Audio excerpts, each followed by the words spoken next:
The West Bank city of Hebron has been flooded with thousands of those coming to attend the funeral of a former Palestinian security officer who died in Israeli custody.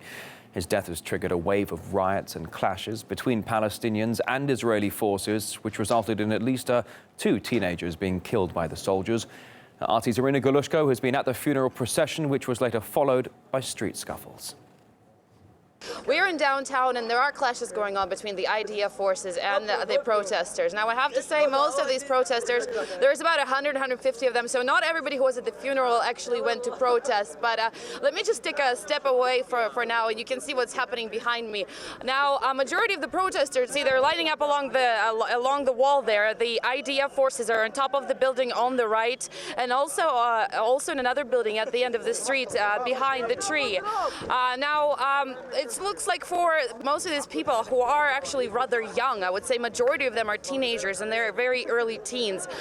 There has been exchange of rocks which they were throwing at the IDF forces, which you may be able to see kind of in the background there.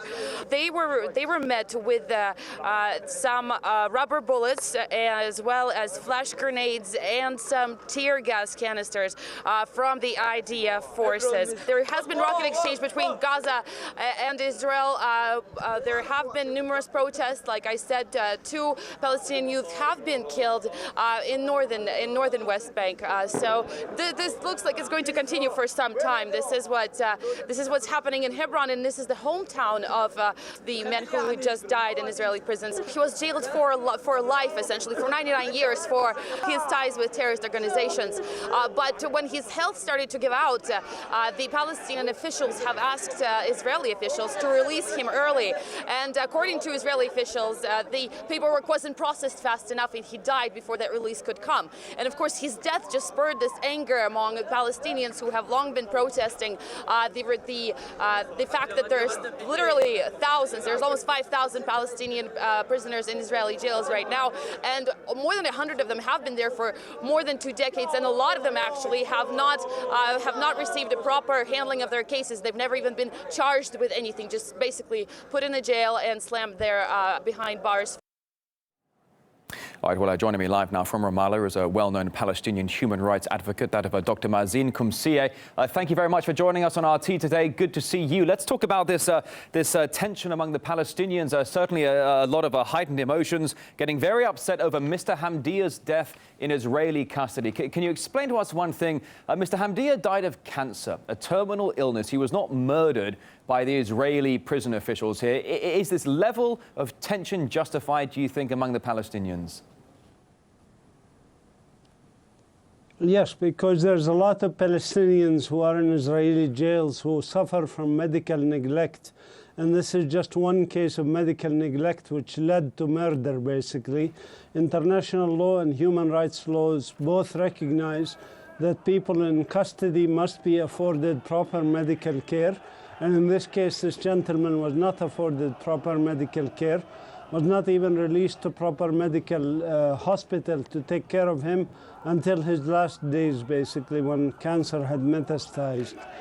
So essentially, I'm sorry, Dr Qumsiyeh. Essentially, okay. So as you're saying, regarding the Israeli prison officials, this is murder by neglect. But what about after the funeral procession? We had a correspondent Irina Galushko in downtown Hebron, and it got violent down there among the scuffles. But those who are engaging the scuffles basically are teenagers, are very, very young. Are they scuffling for a reason that is based upon this Mr Hamdiah's death in Israeli custody, or is it more than that? It's more than that, because it's not just Mr Hamdiah. There are many, many other Palestinians who suffer in Israeli jails. And the last person was actually killed in jail under interrogation. And we believe, and medical records show, that he was beaten to death, basically. And so there is a lot of evidence for Israeli maltreatment of Palestinian political and other prisoners. And so we Palestinians in general, the street in the Palestinian street is very, very angry about what goes on, that these are thousands of Palestinian prisoners, many of them held without trial even for months and sometimes for years. So the Palestinian political prisoners is a very big and hot issue on the Palestinian street. and it could indeed lead to another uprising. So as you say, the aggression and the tension on the street is affecting all ages of Palestinians, whether it's the teenagers, as we were mentioning a moment ago, or the elder ones as well.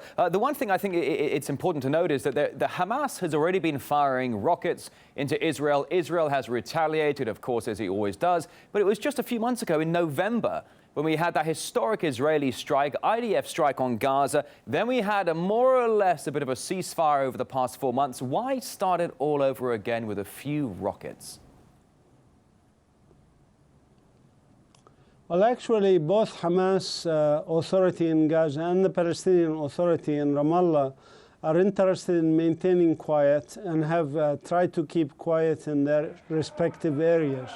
The problem is that the Israeli occupation is escalating the violence against the Palestinian people. And the Palestinian street cannot continue to tolerate a situation of injustice perpetually, where quiet is maintained either by Hamas as an authority in Gaza or the Fatah and the Palestinian Authority in the West Bank. The Palestinian street, the people on the street, wants a movement, and we do not see any movement toward liberation. What we see is continued occupation, intensification of settlements, intensification of abduction and killing of people. I mean, just today there were 2 young people killed in Tulkarm, also 17 and 19-year-old.